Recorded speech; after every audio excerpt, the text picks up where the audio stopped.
Boa noite. Você fica agora com as notícias que são destaque em Minas nesta sexta-feira. Homem confessa que estrangulou a esposa até a morte porque ela não o deixou entrar em casa na volta do bar. 4 agências bancárias são explodidas por quadrilhas fortemente armadas. Missa relembra vítimas da tragédia na creche de Janaúba, que completa hoje 1 ano. Recomeça a limpeza na Lagoa da Pampulha após 6 meses de atraso. Pesquisa comprova que comer frutas, verduras e legumes retarda o envelhecimento. Cruzeiro dá adeus à Libertadores e volta a focar na Copa do Brasil. Começa amanhã a campanha de apadrinhamento para crianças e adolescentes de 4 a 17 anos. Mais informações sobre essas e outras notícias a partir de agora.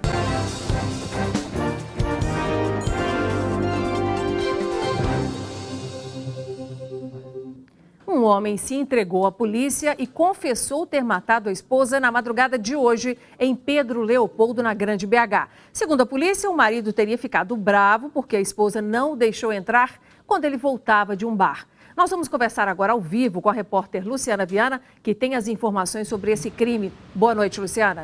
Boa noite, Nácia. Boa noite a todos. O homem de 25 anos se entregou à polícia em companhia do irmão. Ele alegou que tirou a vida da própria mulher por estrangulamento porque ela não teria deixado ele entrar em casa quando ele retornava de um bar. A polícia então foi até a casa do casal e encontrou a mulher de 23 anos caída no chão. O SAMU foi chamado, acionado, tentou reanimá-la, mas sem sucesso. O homem, Nácia, foi preso em flagrante. Luciana, você também acompanhou as apurações sobre novos ataques a bancos que aconteceram na madrugada de hoje, nesta sexta-feira, em 2 cidades do sul de Minas. A polícia já tem alguma pista das quadrilhas? Por enquanto não, Inácia. As 2 cidades, Paraguaçu e Carmo da Cachoeira, 80 quilômetros de distância entre uma e outra. 2 ações ocorridas na madrugada, uma às 3 horas da manhã, a outra às 4h30. Na primeira ação, houve troca de tiros entre suspeitos e polícia militar. 2 policiais ficaram feridos, mas não correm risco de morrer, não. A polícia militar ainda não confirma se há ligação entre esses 2 casos. Em ambos os casos, em ambas as ações, os suspeitos fugiram levando dinheiro. A quantia ainda não foi divulgada e a gente acompanha o andamento aí dessas investigações, viu, Inácia? Tá certo então, Luciana. Obrigada pelas informações. Estão internados, mas sem risco de morte, um policial militar e um suspeito que ficaram feridos em um tiroteio na manhã desta sexta-feira também no bairro Havaí, aqui na região oeste da capital. O suspeito andava pela rua quando viu uma viatura e começou a correr. Houve perseguição e troca de tiros. Os feridos foram levados para a UPA Oeste. A tragédia na creche de Janaúba completa 1 ano hoje e uma missa foi realizada para homenagear as vítimas. Em 5 de outubro do ano passado, o vigia Damião Soares dos Santos ateou fogo no próprio corpo dentro da escolinha. As chamas se alastraram pelo local, atingindo alunos e professoras. 14 pessoas morreram, entre elas 10 crianças. Há 1 ano, em Janaúba, cidade no norte de Minas, com pouco mais de 70 mil habitantes, o vigia Damião Soares dos Santos, de 50 anos, que estava afastado das funções, entrou na creche Gente Inocente e jogou álcool nas crianças que estavam em uma das salas de aula. Depois derramou líquido sobre ele mesmo e ateou fogo ao próprio corpo. Além do autor, o ato criminoso tirou a vida de 10 crianças, 2 auxiliares e uma professora, que impediu que a tragédia não fosse ainda maior. Ellen Batista, de 43 anos, morreu com cerca de 90% do corpo queimado, após salvar várias crianças. O ato de coragem da professora rendeu homenagens a ela em vários pontos do país. A nova creche, construída com a ajuda de empresários da região e erguida no local do ataque, recebeu o nome dela. Atualmente, 45 crianças estão matriculadas. A prefeitura da cidade diz que todo o dinheiro arrecadado por meio de doações foi revertido para as famílias atingidas. Ainda afirma que, sob a supervisão do Ministério Público, repassou R$250 mil para a associação que representa as famílias. Ainda segundo a prefeitura, famílias foram indenizadas, mas alguns familiares de vítimas reclamam da falta de apoio do poder público. Após a tragédia, o governo federal liberou R$8 milhões para a construção de creches, manutenção de hospitais de Janaúba e a conclusão de um ginásio poliesportivo. Apesar de a prefeitura da cidade dizer que não há atrasos nos repasses, parte dessas obras está parada, apesar da previsão de conclusão para junho do ano que vem. Os trabalhos de limpeza da Lagoa da Pampulha foram retomados nesta semana aqui em Belo Horizonte, depois de 6 meses de paralisação. O novo contrato com a empresa que faz o serviço tem validade de 12 meses. A imagem atual da Lagoa da Pampulha é essa em vários pontos da orla. Sujeira e uma camada verde e viscosa. Durante 2 anos, houve um trabalho de revitalização da lagoa, interrompido em março porque o contrato com a prestadora do serviço chegou ao fim.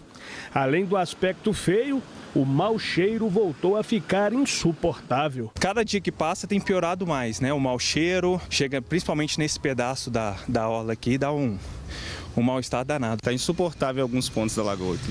Antes estava mais tranquilo, você via o mau cheiro, não era tanto? Uns 2, 3 meses atrás não existia mau cheiro. Tá no estado péssimo, né? Tá muito sujo. Agora, a Prefeitura de Belo Horizonte anunciou que os serviços de revitalização e limpeza foram retomados. Faz parte de um conjunto de 3 ações principais, que incluem o desassoreamento, que é a retirada de lixo e de terra do fundo da Lagoa da Pampulha. A outra ação importante é a limpeza da orla e do espelho d'água da Pampulha. A ação de tratamento da água da Lagoa da Pampulha. Nós estamos adotando a mesma tecnologia vitoriosa aplicada entre 2016 e 2018. Segundo a Prefeitura, o investimento é de 16 milhões de reais e o período de 1 ano. Também foi anunciado que a empresa contratada é a mesma que realizou o trabalho de março de 2016 a março de 2018. Ainda de acordo com a PBH, todos os dias são retiradas 10 toneladas de lixo da lagoa e em dias chuvosos 20 toneladas. Trabalho que não parou durante o tempo que o desassoreamento não estava sendo feito. Mesmo assim, em uma escala de qualidade da legislação ambiental que vai de 1 a 4, a qualidade da água da Lagoa da Pampulha caiu de 3 para a última categoria. Nós temos primeiro que retornarmos à qualidade de água de classe 3. Isso acontecerá daqui a 6 meses.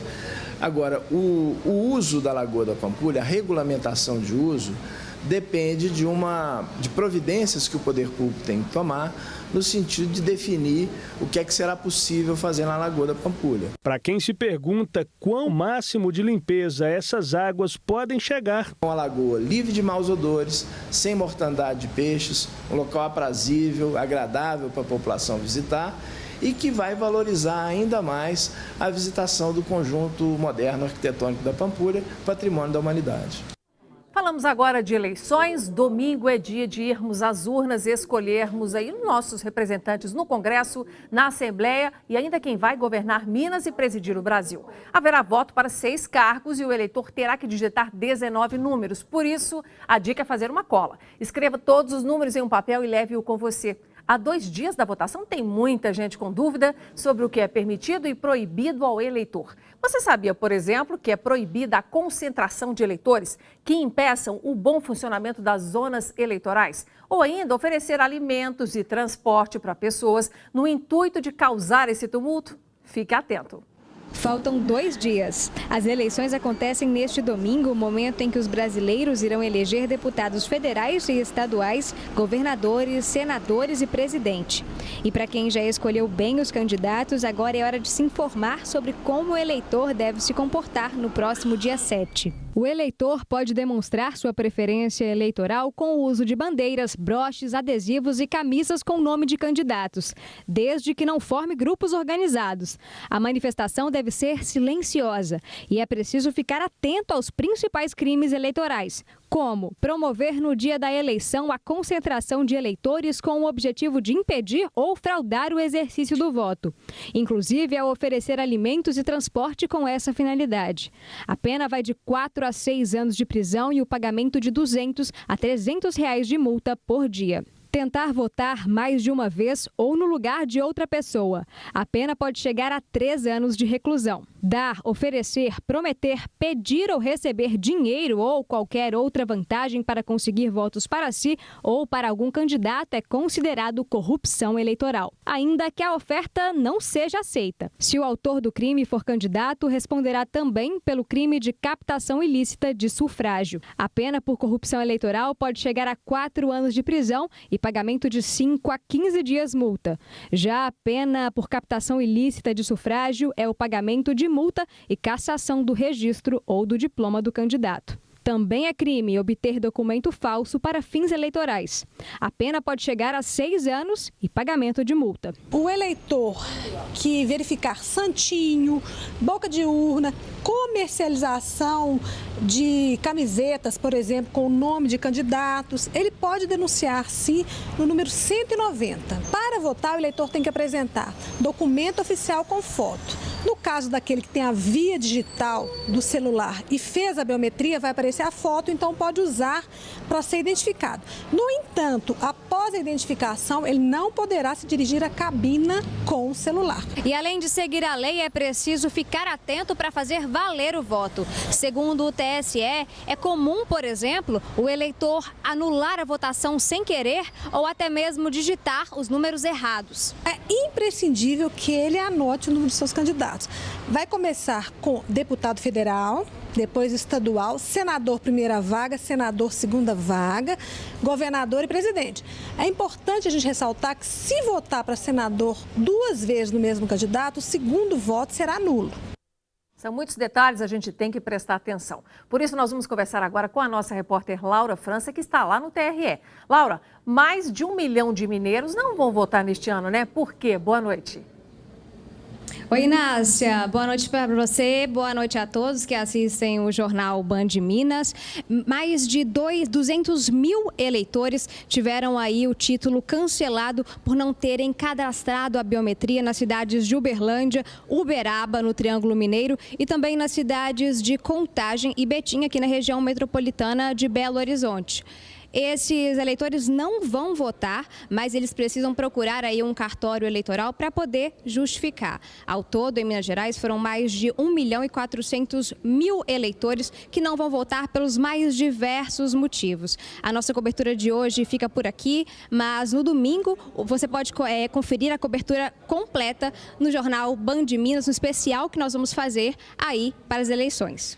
É isso aí, Laura. Eu, você e toda a equipe estaremos aqui para deixar o nosso telespectador muito bem informado. Obrigada, viu?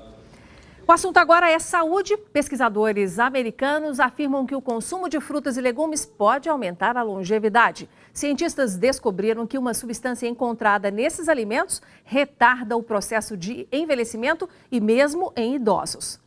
Frutas variadas todos os dias.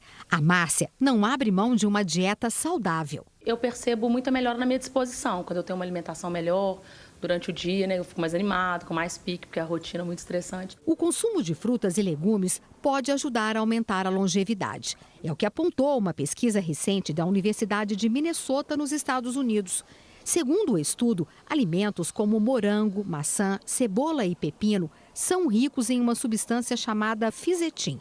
Ela tem propriedades antioxidantes e anti-inflamatórias, que combatem os radicais livres que provocam danos às células, à medida que a pessoa envelhece. A diminuição da concentração desses radicais livres na célula, você evita doenças crônicas, câncer, envelhecimento da pele. A grande novidade da pesquisa é que, mesmo com a idade mais avançada, uma dieta saudável com as frutas e os legumes pode ajudar a desacelerar o processo de envelhecimento. É importante procurar um profissional para saber o quanto é necessário para você, mas sempre deixar o prato colorido. Quanto mais colorido o prato, melhor. Para a dona Maria de Lourdes, que já passou dos 80 anos, escolher bem os alimentos é essencial para a saúde. A saúde perfeita. O que eu acho mais importante é a minha cabeça. Eu tenho uma cabeça muito boa, mente muito boa, memória muito boa. Eu acho que isso e é consequência disso, dessa boa alimentação. A dona Maria José consome legumes e frutas com frequência, principalmente a maçã. E diz que a pesquisa confirma o bem-estar que ela já sente no dia a dia. Eu me levanto tão bem quanto uma pessoa de 20 anos. E eu já passei dos 40 há muitos anos atrás. Longevidade com saúde é muito bom, né? Bom, gente, os talões do estacionamento rotativo de Belo Horizonte serão vendidos até o dia 26 de outubro. Quem ainda tem folhas poderá usá-las normalmente após essa data, segundo a BH Trans. As motocicletas com placa vermelha não pagarão estacionamento, mas precisam estar registradas no rotativo digital e respeitar o tempo máximo indicado no local. O aplicativo, para quem não se lembra, foi lançado em junho deste ano e pode ser baixado aí nos formatos iOS e Android. E você vai ver a seguir, o Cruzeiro deixa a Copa Libertadores, depois de empatar no Mineirão com o argentino Boca Juniors.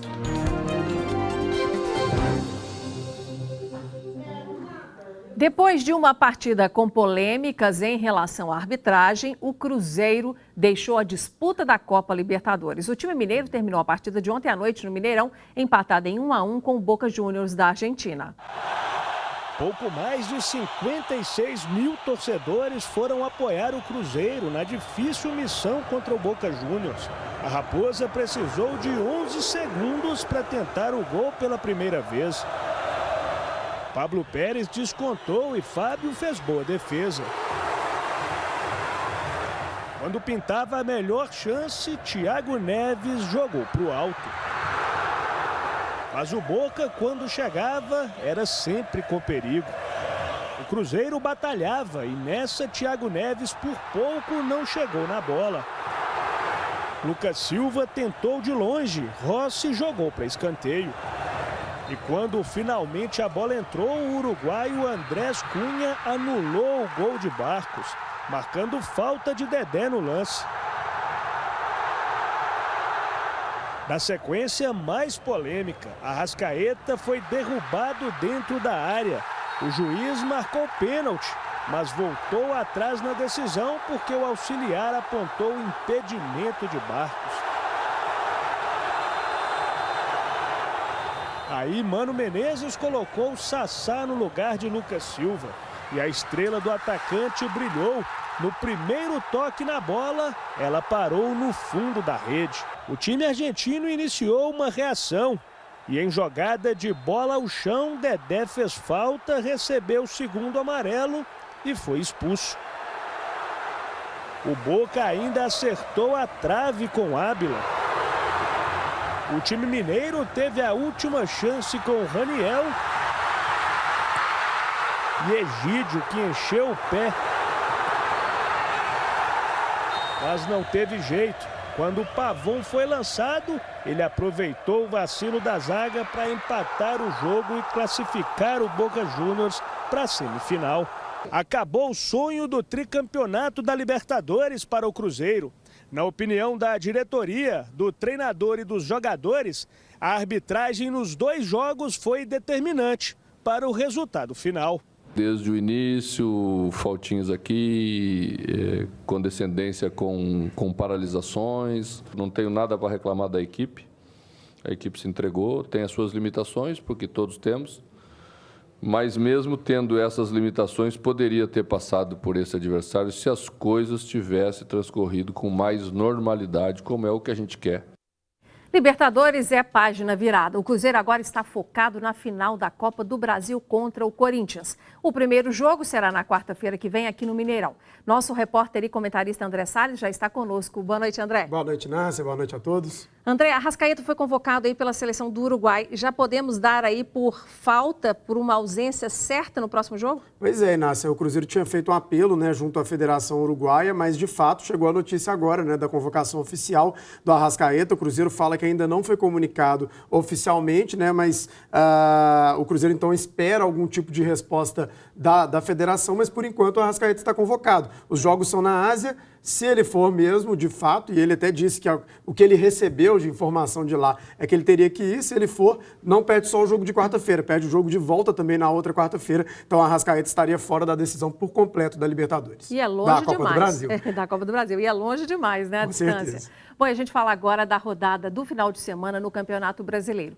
O Atlético tem compromisso fora de casa amanhã contra a Chapecoense. André, no último treino teve jogador machucando aí, já tem substituição definida? Pois é, duas notícias notícias muito ruins, né, para a torcida do Atlético. O Casares, que é o articulador das jogadas, também o Ricardo Oliveira, que é o centroavante, artilheiro do time, eles acabaram reclamando de fadiga muscular, que é dor muscular, cansaço físico mesmo. Acabaram ficando em BH. A notícia boa que saiu hoje é que não teve lesão constatada, né, pelos exames, mas de fato eles ficaram aqui para ter um trabalho de recuperação, até para não continuarem sendo desfalque ao longo do Campeonato Brasileiro. São duas peças importantes. E aí, o Galdesani entrando no meio-campo, adiantando o Elias, é uma solução, e o outro é o reserva imediato, que é o Denilson. Ainda não teve uma oportunidade, de fato, como titular, mas é um jovem jogador, pode mostrar serviço agora. A gente confere amanhã, né? É. Bom, e o América também joga neste sábado. Vai até o Paraná, onde joga aí contra o Atlético Paranaense. André, o Coelho nunca venceu aí uma partida nessa condição aí para somar pontos nessa zona de rebaixamento aí.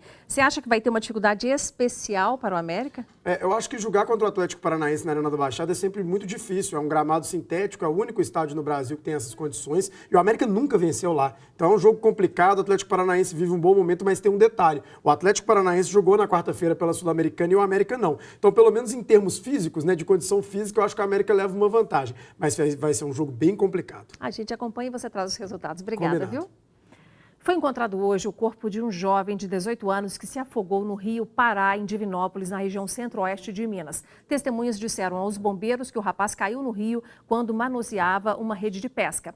E as buscas pelo corpo do menino de 13 anos que se afogou ao tentar atravessar um rio em Timóteo, na região do Vale do Aço, também terminaram hoje após quase uma semana de buscas. E depois do intervalo, você vai conhecer uma campanha de apadrinhamento familiar que pretende atender 600 crianças e adolescentes, e você pode fazer parte.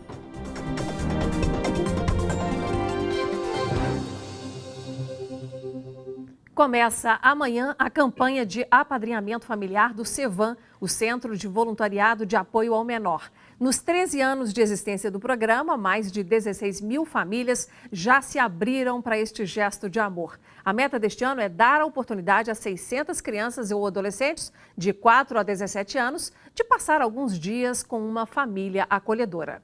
A Karine e o Paulo têm 2 filhos, de 12 e 19 anos. Há 7 meses tiveram uma grande decisão. Procuraram o Centro de Voluntariado de Apoio ao Menor, o CEVAM, para apadrinhar uma criança. Agora, os finais de semana e as férias escolares ficaram diferentes, com um amor familiar ainda maior. A gente fica doido que chega logo para a gente poder vir buscá-la, né? E estende o máximo que pode os momentos que ela fica conosco. E para incentivar o acolhimento familiar, começa neste sábado a 19ª campanha do apadrinhamento. Até aqui, um sucesso. Desde a criação do programa de socialização, mais de 6 mil crianças e adolescentes foram apadrinhados. A experiência tem mostrado quanto que eles melhoram na escola, quanto que eles melhoram na sua percepção de vida, quanto eles começam a sentir a importância de construir horizonte para o seu amanhã. O Marco Antônio e a Vânia serão em breve padrinhos pela primeira vez. O incentivo do acolhimento foi da filha do casal, a Samara, de 13 anos. Ela sempre quis ter um irmãozinho. A vontade aumentou quando os pais perderam um filho durante a gestação. Por isso, a Samara fez de tudo para convencer a família. Desde que eu me entendo por gente, eu sempre quis ter um irmão. Já que não dava para ser de sangue, por que não de coração? Eu acho que agora chegou a hora certa, né, da gente realizar esse sonho para ela e para nós também. A gente vê a necessidade mesmo que as crianças têm, porque muitas delas, né, foram deixadas, né, não tem carinho em casa. O apadrinhamento é a possibilidade de uma criança ou adolescente conviver em família, garantindo seus direitos fundamentais. Um carinho que faz toda a diferença. Muitas vezes a criança, quando ela chega aqui, ela não tem aquela convivência familiar que faz tanta diferença na vida de todos nós.